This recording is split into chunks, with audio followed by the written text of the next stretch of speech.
Deuteronomy 6. Love the Lord your God.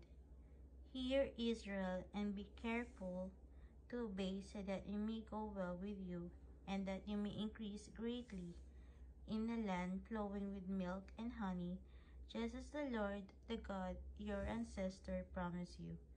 Hear, O Israel, the Lord our God, the Lord is one.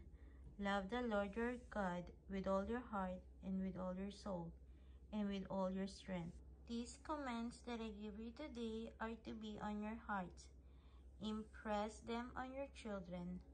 Talk about them when you sit at home and when you walk along the road, when you lie down and when you get up.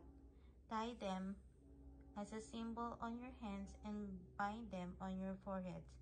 Write them on the door frames in your houses and on your gates.